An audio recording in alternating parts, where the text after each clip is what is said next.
Hey guys, Review Guy Fan 1 here, and as I said during my Spider-Man 3 DVD review yesterday, I am now finally doing Spider-Man the game for the PlayStation 2. Now, this is the greatest hits version, so, yeah, it's way similar. It has the same front cover as for the Xbox, GameCube, in the PC version. We got Spider-Man's right eye and his right view of his mask. The spine right here. It's rated E for everyone, made by Activision. It's the spine. In the back, Spider-Man game logo.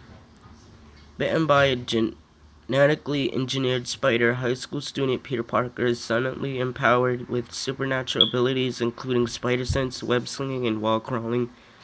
Assume the role of Parker as he adapts to his new powers and becomes Spider-Man.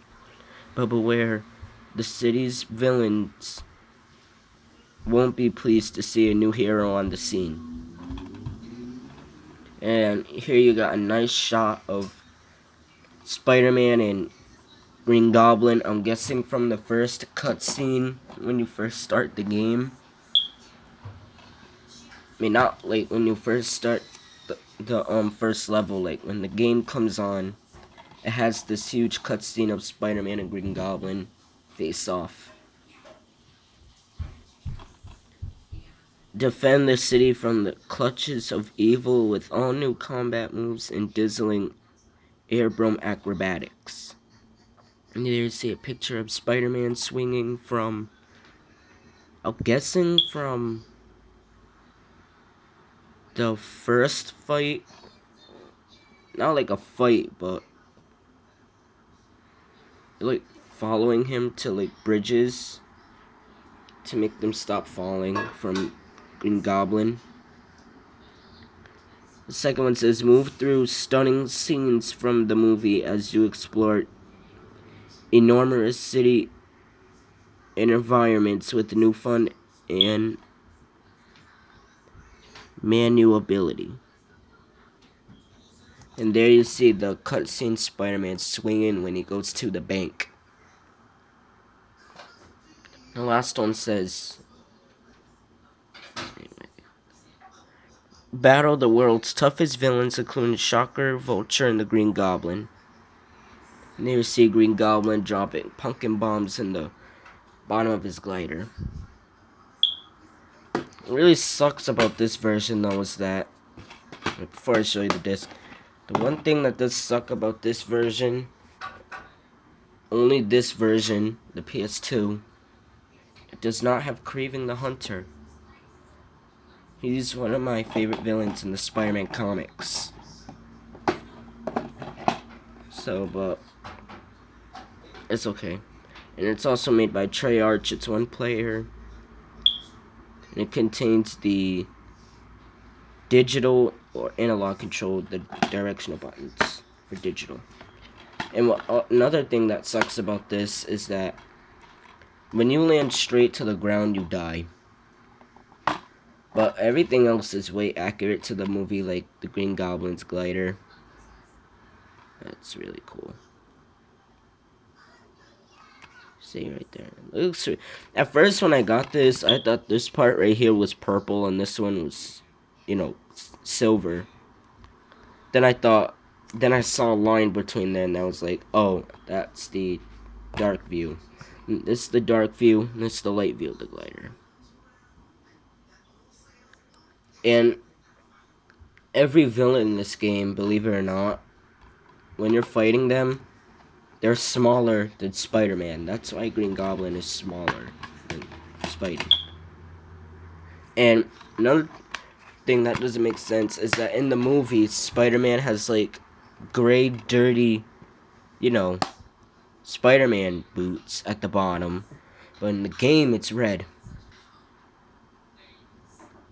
And also his palm is like this. Hold on, let me just grab the DVD for a minute and show you the first disc. See how it's like that?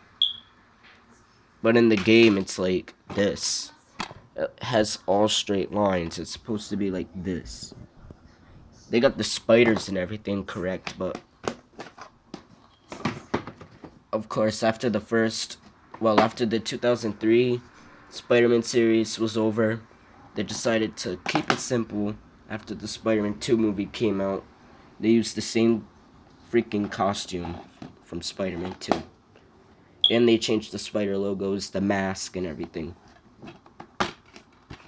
But here's the disc. I don't have the greatest hits version disc because it cracked open. So, but my friend Frankie, who lives right across the street from me, said that you can have this disc because I don't play the game. So I said, okay, I'll take it. This is the regular PlayStation disc, PlayStation 2 disc. Greatest hits disc is like red. There you can see like some kind of webnet going on, which is really cool. But overall, this game is really fun. I really enjoy it. It's one of the best PlayStation 2 games out there. I do have Spider-Man 2 for this version also, but it's somewhere.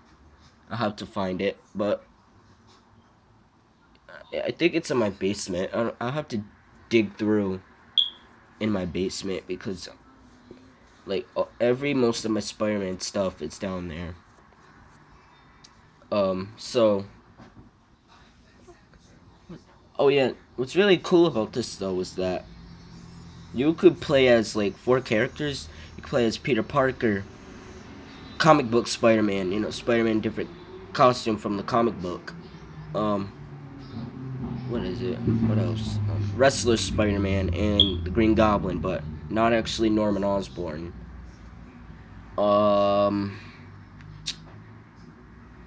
It's Harry Osborn, Norman's son. And then when you're fighting the same Green Goblin, when you're playing as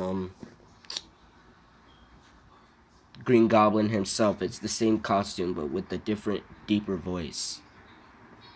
And some of the cutscenes has been cut out because it wouldn't make sense.